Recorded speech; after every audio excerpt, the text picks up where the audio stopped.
Karaniwan ng kwento ngayon ang isang kaluluwang nagpapakita sa isang mahal sa buhay upang tupadin ang isang pangako habang ang katawan nito ay nakaburol sa isang lugar.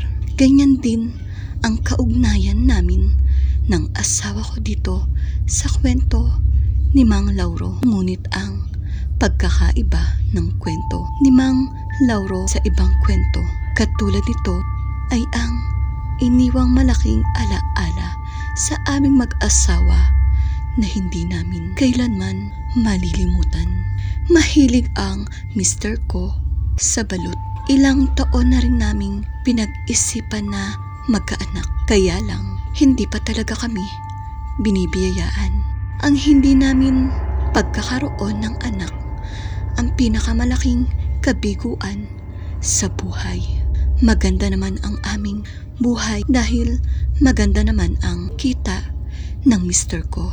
11:00 ang daan ni Mang Lauro sa kalye namin.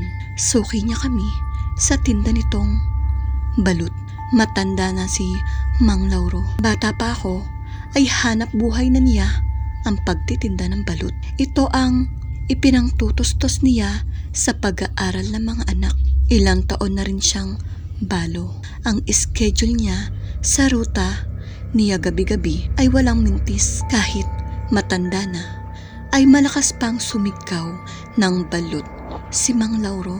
Ilang bloke pa lang mula sa aming bahay ang layo niya ay naririnig ko na ang kanyang sigaw.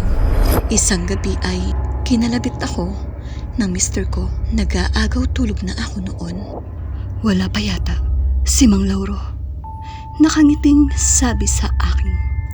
Tiningnan ko ang orasan sa dingding. Oo nga, 11:00 na.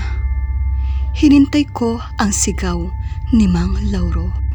Pero alulong ng aso ng kapitbahay ang narinig ko. Bumangon ako sa pag-aalalang baka makalampas ang matanda at hindi kami makabili ng balut.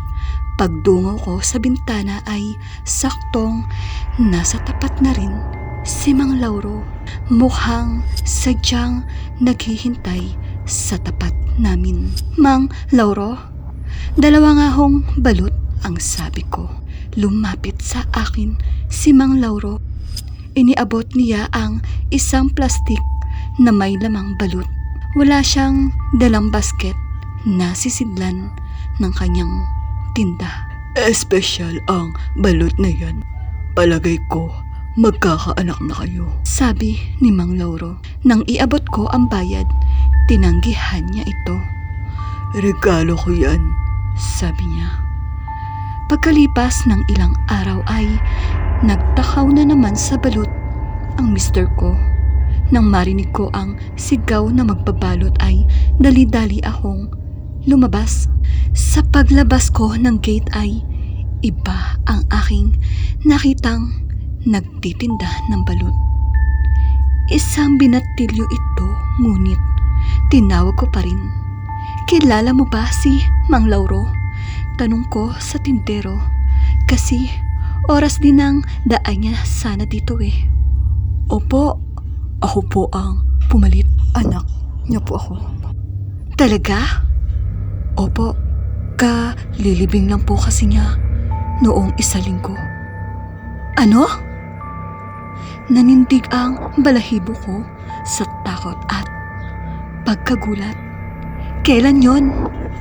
Noong Miyerkules po ng nakaraang linggo. Siya inilibing. Heart attack po ang dumali. Malungkot na sabi ng tindero. Hindi. Kasi iho, noong isang gabi, tumaan pa siya. Hindi ko na naituloy ang sasabihin ko. Hindi ho pwede dahil 1 linggo na ho akong nagtitinda. Hindi nga lang ho ako napapabanda rito dahil hindi ko pa kabisado ang ruta. Pagkalipas ng 1 linggo ay naging positive ako sa pregnancy test. Naalala kong hiniling ko iyon kay Mang Lauro para sa aming mag-asawa. Ngayon ay buo na ang aming pamilya. Tigib ng saya ang aming bahay. Naniniwala na rin ba kayo na iba ang kwentong ito ni Mang Lauro kaysa sa ibang nagpaparamdam? Kambal ang naging anak namin at bilang pasasalamat kay Mang Lauro, binigyan namin ng palayaw na Lauro at Laura ang aming mga